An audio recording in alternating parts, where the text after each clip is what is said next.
안녕하세요. 이번 시간은 열 전달 파트에서 원통형 관에서의 열 전달에 대해 알아보도록 하겠습니다.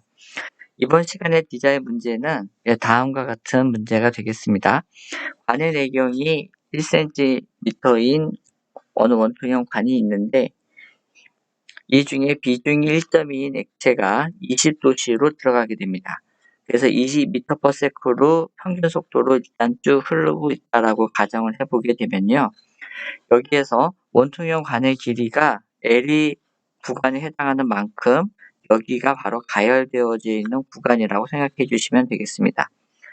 이 구간의 온도를 TW로 일정하게 110도로 유지를 하게 됩니다. 이렇게 되게 되면 그 에너지라고 하는 것이 T0와 TW의 이제 관계에 따라서 어떤 때는 들어오게 되고 어떤 때는 나가게 되겠죠. 지금과 같은 경우는 20도씨로 들어오게 되니까 바로 에너지가 바깥에서 안으로 들어오는 것이 되겠습니다.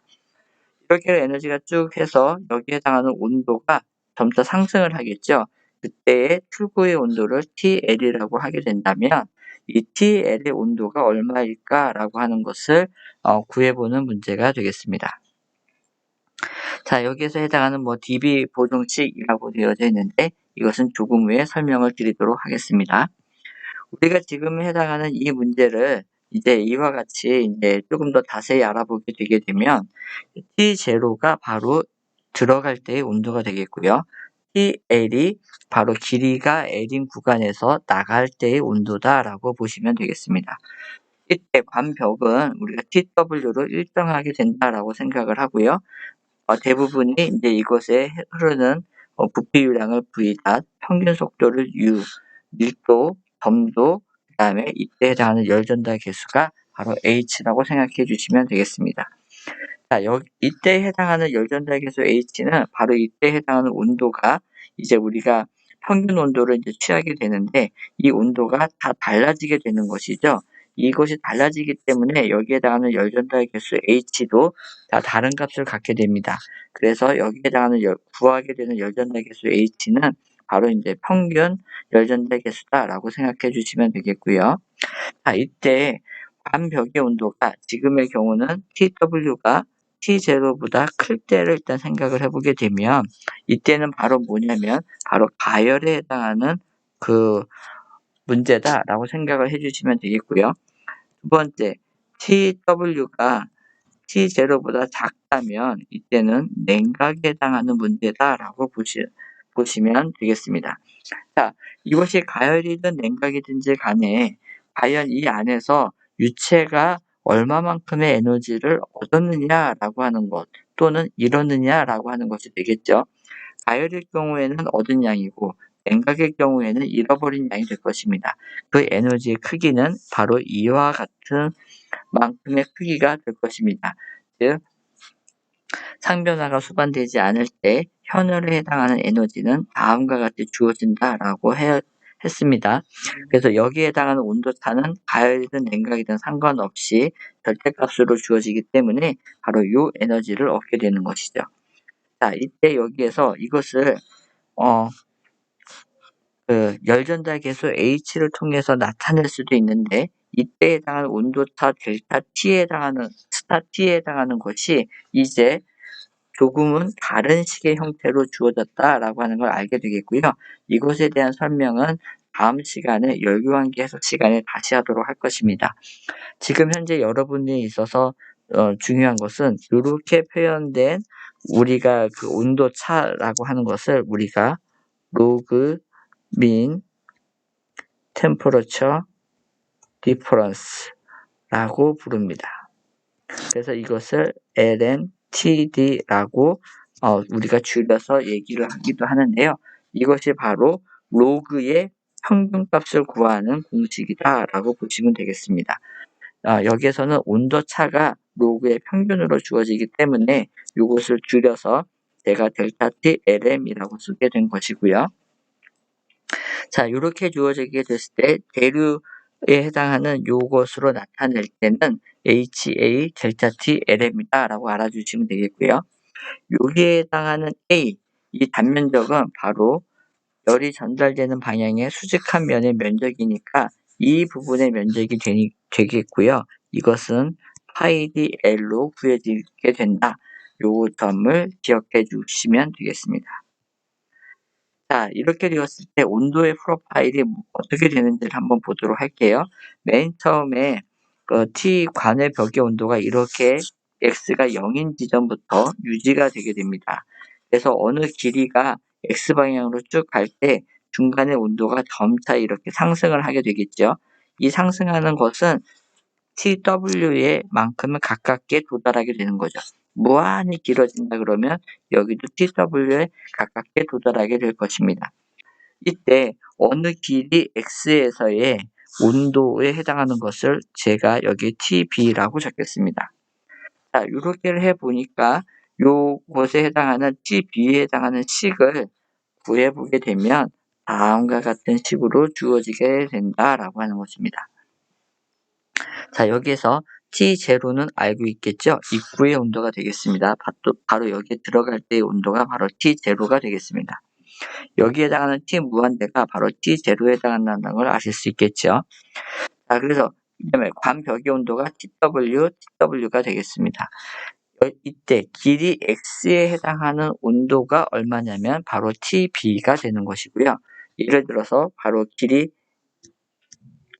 X가 L일 때에 바로 TB의 온도는 TL이다라고 우리가 이해해 주시면 되겠습니다. 자, 이렇게 되었을 때 바로 오른변이 엑스포넨셜 함수의 -4 ST가 주어지게 됩니다. 이 ST는 바로 우리가 지난 시간에 했었던 스탠톤 넘버로 정의되어야 되는 수다라고 보시면 되겠습니다. 그리고 요것에 해당하는 걸 구하기 위해서 우리가 보정식이 이제 사용하게 되겠습니다. 다음 장에 나와져 있는 것을 먼저 살펴보게 되면 이 ST에 해당하는 보정식을 바로 다음과 같이 크게 우리가 세 가지로 이용을 하게 되는데요. 난류일 경우에 적용이 됩니다. 이 점을 먼저 얘기를 하고요. 원통형 관에서 바로 난류로 적용이 되니까 레이놀드수 내경을 기준으로 한 이것이 보통 4,000보다 클 때를 우리가 적용할 수 있다라고 이해해 보시면 되겠습니다. 자, 이때 혈관 얼레너지에 의한 이 스탠톤 넘버는 다음과 같이 주어지겠고요. 이 디투스 보틀러 코렐레이션이라고 하는 이것이 바로 DB 보정식이 되겠습니다. 우리 디자인 문제에서 언급이 되었었던 DB 보정식이 바로 이 식을 얘기하게 됩니다. 자, 이랬을 때 여기에서는 위에 있는 컬번 어닐러지와 거의 유사한 형태를 취하게 되는데, 자, 유체가 가열을 받을 때는 n의 값을 0.4를 쓰고요. 유체가 냉각이 될 때는 바로 0.3을 쓰게 된다 이 뜻이 되겠습니다. 즉 얘를 0.4를 쓰게 되는 것이니까 TW가 T0보다 큰 경우에는 0.4를 쓰고요. TW가 T0보다 작은 경우에는 N은 0.3을 쓰게 된다라고 하는 걸 아실 수가 있을 것입니다.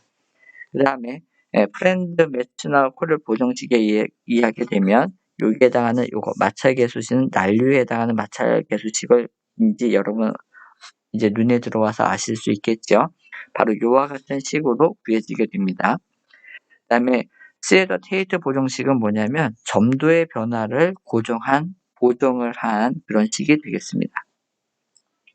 앞장으로 돌아가서 바로 여기에 해당하는 스탠톤 넘버는 뒤에서 주어졌던 그 보정식들을 이용을 해서 바로 이 ST에 해당하는 스탠톤 넘버를 계산하게 되는 것입니다. 그러니까 T0를 알고 있죠. TW를 알고 있고 길이 L에 대해서 스탠톤 넘버로 구하게 되면 우리는 모르는 미지의 수 출구의 온도를 계산할 수가 있게 되는 것입니다. 바로 이 밑에는 바로 길이가 L일 때에 해당하는 온도, 출구의 온도를 바로 TL에 해당하는 것으로 정리를 하게 되면 이렇게 정리가 될 수 있다라고 하는 것을 나타내었습니다.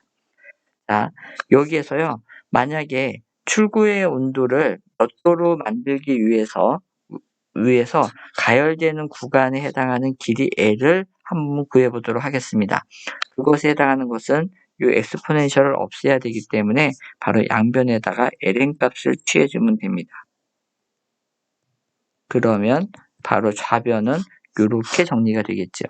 그러면 우변은 어떻게 정리가 되냐면 마이너스 4 st의 d분의 l로 주어지게 됐습니다. 그러므로 이때 l이라고 하는 것은 요거에다가 요걸 나눠주면 되겠죠. 그래서 ln 이것이 되겠고 나누기 마이너스 4 st가 되겠고요. 이때 해당하는 d는 곱해지니까 이렇게 주어지게 되겠습니다. 이렇게를 구하게 되면 우리가 출구의 온도 dL을 얻기 위한 길이 가열 구간 또는 냉각 구간 L에 해당하는 길이를 얻어낼 수가 있는 것으로 식을 변화시킬 수가 있겠습니다. 자, 그것이 바로 여기에 해당하는 문제가 되겠고요. 이것은 무엇이냐면 입구의 온도를 T0를 예를 들어서 얼마로 하고요. 우리가 원하는 출구의 온도도 얼마다라고 했을 때 그러면 관벽을 과연 몇 도로 유지를 해야지만 되느냐라고 하는 문제가 바로 되겠습니다. 이것을 구하는 것은 바로 이 식에서 우리가 TW라고 하는 것으로 정리를 할 수가 있어야 되겠죠. 그걸 정리를 하자면 예를 들어서 그리고요. 오른쪽 변에는 여기는 길이가 L인 상태에서의 값을 우리가 A라고 해보겠습니다. 그러면 우리가 손쉽게 이걸 정리할 수 있겠죠. TW는 A, T0 빼기 TW. 그러므로 TW로 묶게 되면 여기는 마이너스 A니까 A가 되겠고요. 빼기 1로 묶어지겠고요. 우변은 A, T0 빼기 TL로 묶여지겠죠. 그러니까 TW는 요거에다가 요거를 A-1을 나눠준 것으로 정리가 되겠습니다. 그래서 A-를 해보게 되면 요것이 정리가 되겠죠. 그러면 우리는 TW 온도는 바로 요와 같이 구해질 수 있다라고 하는 걸 알 수가 있겠습니다. 위 식에 해당하는 요 공식을 통해서 우리는 어떤 가열 구간에 해당하는 길이 L일 때 TW를 구하던 TL을 구하던지를 행할 수 있는 공식이 되겠고요. 요때 해당하는 스탠톤 넘버는 바로 이와 같은 보정식을 통해서 구하게 되면 얻어낼 수가 있다라고 하는 뜻이 되겠습니다. 자, 그럼 이제 디자인 문제를 다시 돌아가게 되면 이제 우리는 알 수가 있겠습니다. 이때 바로 DB 코릴 보정식에서 를 사용해서 이제 구하는 것이 되겠고요. 이때 바로 20도씨로 들어가게 되겠고요. 관벽의 온도가 10도로 바로 유지가 되겠습니다. 이때 TL은 얼마냐는 문제가 되겠고요. 이때 해당하는 길이 바로 5m가 되겠습니다. 그리고 중간에 사용하게 될 점도와 프란트 수와 그 다음에 그 비열은 주어졌고요. 이때 비중이 1.2다라고 했습니다. 그러면 밀도는 얼마가 될까요? 우리는 1200kg/m 3승인 것을 알 수 있습니다. 왜냐하면 액체이기 때문에 액체의 비중이 바로 1.2이라서 물의 밀도를 곱해주면 되는 것이죠. 그래서 밀도 값은 이 값을 사용한다라고 보시면 되겠습니다. 이것을 사용을 해서 비중이 1.2니까 밀도에 해당하는 것은 1200, 그다음에 점도에 해당하는 것은 바로 이와 같은 값, 길이가 5m 하게 되면 여기에서 면적이 제가 두 가지 값을 했는데요.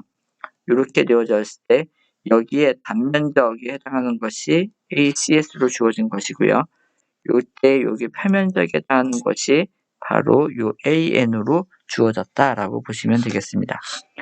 자, 레이놀드 수를 계산을 해보게 되면 다음과 같은 공식 여러분 기억하고 계시죠? 로유 D가 되겠습니다. 이걸로 하게 되면 바로 2만이라고 하는 값을 얻게 됩니다. 그리고 프란트 수는 문제에서 6으로 주어지게 됩니다. DV 보정식을 할 때 바로 가열에 해당하는 것이 되기 때문에 n은 0.4의 값을 취했습니다. 그리고 여기에 m-라고 하는 것은 우리가 구할 수가 있겠죠. 로유 A, 이때의 면적은 바로 CS가 되는 것입니다. T0, TW, B열, 그 다음에 요것을 계산하기 위해서 제가 마찰계수 값을 계산해 보았습니다. 그래서 여러분들은 문제는 요것이지만 저는 콜번과 FM 코릴레이션까지 함께 다 해서 스탠턴 넘버를 구해본 것이 되겠습니다. 각각의 식에 넣어서 바로 요 ST에 해당하는 스탠턴 넘버의 값을 구하게 되면 다음과 같이 구해지겠고요. 요걸 구했을 때 바로 열전달 계수 H를 바로 우리가 구해낼 수가 있겠죠. 그렇게 해서 구해내게 되면 바로 이와 같은 값을 얻게 됩니다. 자, 그 다음에 우리 여기 엑스포넨셜에 해당하는 것은 뭐냐면 exp-4st 이분지 L에 해당하는 요 값을 바로 계산한 것이 되겠습니다. 그 값이 바로 여기에 해당하는 요 칸의 값이 되겠고요. 이렇게 해서 TL을 구해보게 되면 96도씨, 99도씨, 99도씨를 얻게 됩니다. 요거 두 개는 굉장히 값의 변화가 거의 유사하다라고 하는 것을 아실 수가 있겠습니다.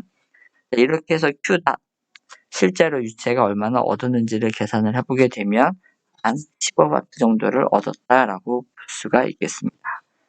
이렇게 계산이 되는 것이고요. 이건 다음에 할 텐데 이 Q닷을 열전달 개수 요렇게를 정의 놓고서 델타 TLM은 이제 우리가 TL에 해당하는 값을 알기 때문에 요 델타 TLM에 해당하는 값을 계산할 수가 있습니다. 그렇게 계산했을 때 바로 델타 TLM이 요 값이란 뜻이고요. 이 Q에 해당하는 값을 우리가 이렇게 알고 있잖아요. 그리고 요것은 바로 파이 DL에 해당하는 값이죠.